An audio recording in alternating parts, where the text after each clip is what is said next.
Congress party గత 10 ఏళ్లుగా తెలంగాణ సహా అనేక రాష్ట్రాల్లో అపజయం పాలై కేంద్రంలో బీజేపీ, రాష్ట్రంలో నాటి అధికార బీఆర్ఎస్ పార్టీ అప్రతిహత విజయాలతో దూసుకుపోతున్న సందర్భంలో గుర్తింపున్న నాయకులు సైతం పక్క పార్టీల వైపు చూస్తున్న సమయంలో కర్ణాటక విజయంతో తెలంగాణ కాంగ్రెస్ పార్టీలో సరికొత్త జోష్ వచ్చింది. అదే దూకుడుగా రేవంత్ నాయకత్వంలో గతానికి భిన్నంగా ఐక్యంగా పోరాడారు. కొందరు సీట్లు కూడా త్యాగం చేశారు. దానికి ఫలితంగా అసెంబ్లీ ఎన్నికల్లో విజయకేతనం ఎగరవేశారు. ఇక అనంతరం కాంగ్రెస్ ప్రభుత్వాన్ని ఏర్పాటు చేసి సీఎంగా రేవంత్ రెడ్డి బాధ్యతలు చేపట్టారు. అభివృద్ధి బాటలో దూసుకుపోతున్న కాంగ్రెస్ పాలనకు ఆకర్షితులైతున్న బీఆర్ఎస్, బీజేపీ నేతలు హస్తం వైపు చూస్తున్నారు. ఇదే క్రమంలో కమల దళాన్ని వీడేందుకు సిద్ధమవుతున్నారు. పార్టీలో తగినంత ప్రాధాన్యత ఇవ్వడం లేదని తీవ్ర అసంతృప్తి వ్యక్తం చేస్తున్నారు. ఇప్పటికే 2 రోజుల క్రితం మాజీ మంత్రి ముఖేష్ గౌడ్ తనయుడు విక్రమ్ గౌడ్ రాజీనామా చేశారు. ఆయన గోషామహల్ టికెట్ ను ఆశించగా పార్టీ రాజాసింగ్ ను బరిలోకి దింపింది.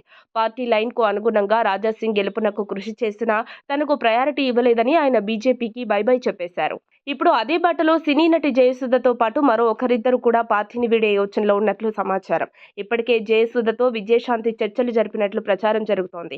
రాములమ్మ హామీతో త్వరలోనే కాంగ్రెస్ లో జయసుధ చేరనున్నట్లు వార్తలు వస్తున్నాయి. జయసుధతో పాటు ఇరువురు నేతలు సైతం బీజేపీపై తీవ్ర అసంతృప్తితో ఉన్నట్లు తెలిసిందే. పార్టీలో చేరుకున్నాక కనీసం పట్టించుకోవడం లేదని ఆవేదన వ్యక్తం చేస్తున్నట్లు సమాచారం. పార్లమెంట్ ఎన్నికల్లోనూ ఎక్కువ సీట్లు గెలిచేందుకు కాంగ్రెస్, బీజేపీ, బీఆర్ఎస్ పార్టీలు వ్యూహాలు సిద్ధం చేస్తున్నాయి. కాంగ్రెస్ ఇప్పటికే 13 ఎంపీ సీట్లు టార్గెట్ గా పెట్టుకుంది. ఇందులో భాగంగానే పార్టీ, ప్రభుత్వం చర్చించి ప్రత్యేక నిర్ణయాల నేపథ్యంలోనే పార్లమెంట్ ఎన్నికల టైంలో బీజేపీకి వరుస షాకులు తగులుతున్నాయి. కిషన్ రెడ్డి పార్టీ రాష్ట్ర అధ్యక్షుడిగా బాధ్యతలు తీసుకున్న తర్వాత చాలా మంది నేతలను పార్టీలో చేర్చుకున్నారు.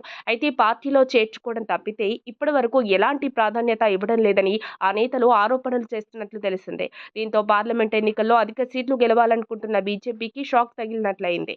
అయితే గ్రేటర్లో పట్టు కోసం ప్రయత్నాలు చేస్తున్న కాంగ్రెస్, బీజేపీ నేతలను చేర్చుకునేందుకు ప్రయత్నాలు చేస్తోందని రాజకీయ వర్గాల్లో చర్చ జరుగుతోంది. మరిన్ని అప్డేట్స్ కోసం మా కాయ్ టీవీని సబ్స్క్రైబ్ చేసుకోండి. మా వీడియో కనుక మీకు నచ్చినట్లయితే లైక్ చేయండి, షేర్ చేయండి. మీ విలువైన అభిప్రాయాలను కామెంట్ బాక్స్లో తెలియజేయండి.